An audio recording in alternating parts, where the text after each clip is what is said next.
I'm recording this on October 10th, so in a couple of weeks we're going to be adjusting our clocks back, and this is a day that I love and hate. I hate it because it makes the day end at 5 or 6 in the evening, and then obviously gets earlier as the year goes on.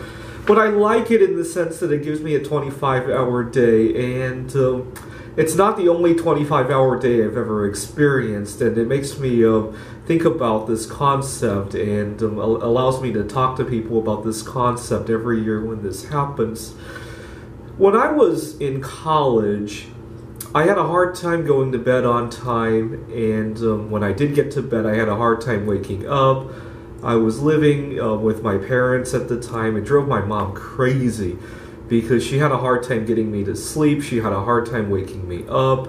This was around the time when the internet became a whole lot faster. We had switched from dial-up to cable connection, and the internet got a whole lot faster.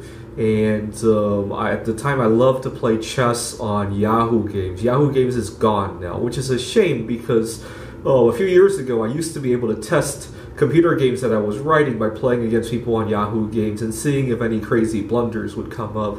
And unfortunately, they're gone. I had a very high rating in Othello from doing that, but they're gone. And I used to play there a lot, and my mom would try to get me to go to bed. I would say 5 more minutes. At the other end of the day when she was trying to wake me up, 5 more minutes, and it drove my mom crazy. And one year during spring break at college, I came to discover a solution to both of the problems, actually, quite by mistake. We had spring break, and right before spring break, I was going to bed around, let's say 10 p.m. I was waking up at 6 a.m., just making this up. Now, the first night of spring break, I got very carried away with Yahoo Games, obviously, or whatever was going on. And I used to love to walk long distances. We lived in a suburb of Pittsburgh called Murraysville, and I would walk toward downtown Murraysville, which is about 2 miles away. And sometimes I would head to Monroeville or even to Oakland, which is a good 15 miles away. If I had the time and the weather was good, I would do that. And then I would, if I were to take the bus back or something, and it would be 11, 12 o'clock, and then I would crash and go to bed, right? And then the next morning I would obviously sleep in because, even if my mom tried to wake me up, I would go 5 more minutes, 5 more minutes, 5 more minutes, because we didn't have school. So the next day I slept in, and I kept doing that over the spring break until at the end of spring break I was going to bed at like 8 in the morning. And my mom was obviously very worried about me. She was worried about my studies. And I remember thinking, yeah, I'm going to have trouble going back to school. But, oh my God, during that whole week, I was sleeping very well. Obviously, I wasn't sleeping the time that the rest of society thought I should be sleeping. I was sleeping very well. I was waking up without anybody having to wake me up. I had more hours in the day. Oh my God! I was able to catch up on my studies. I was studying, at the time I was forced to take one of the requirement courses that I didn't quite like. I'm a computer scientist, but during the time in college I had to take a few history courses, a few English courses, and I remember during that time where I was sleeping these erratic hours, I actually had extra hours to study. I had extra time to study, I had extra time to go out to meet people, I had extra time to play Yahoo Games, and I was sleeping while I was crashing and I was waking up. The only problem is the rest of society doesn't want to follow this schedule.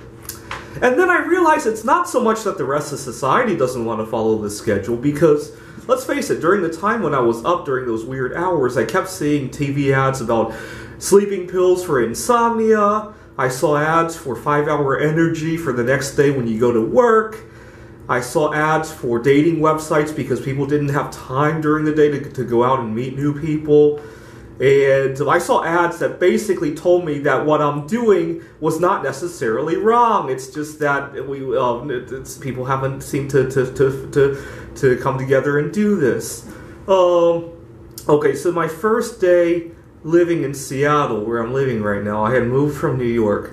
See, I quit my job I was working in New York. I quit my job on a Friday and I started a job here on Monday. And during the move, I packed on a Friday, I took the plane out, and I arrived on Saturday morning, but I couldn't go to my apartment yet because the renter's insurance hadn't kicked in, so I had to go to a hotel room And the next day I checked into my apartment, and then during the whole weekend, I remember thinking, hey, that weekend wasn't so bad. I even though I had to do all this moving, I got to check up with my new coworkers. I got to explore the city a little bit. I actually went to bed when it was time to go to bed. I woke up with time to get ready for work on Monday. And hey, it's not so bad. How did I do it? Oh, I had 3 extra hours. And unfortunately, the next weekend, the same thing didn't occur. I had trouble sleeping, trouble getting up, didn't have time, blah, blah, blah. And makes me realize that maybe our 24-hour day is kind of outdated nowadays.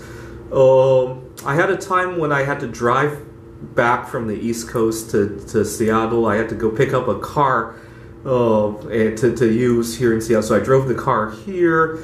And the drive takes 6 days, including breaks. And even though I was driving during that whole time, I might not have had time to do other things that I wanted to do. But at least I went to bed when it was time to go to bed easily. And so even an extra half an hour seems to do wonders to my schedule. And just looking around me, because I see so many people with all the problems I just mentioned, insomnia, needing caffeine during the day, and not having time to go out and meet people, and having to utilize online shopping. I just made a video a couple days ago how I despise people who seem to want to do everything online, but I think that's a symptom of not having enough hours during the day. It makes me realize how applicable a 24-hour day even is by today's standards.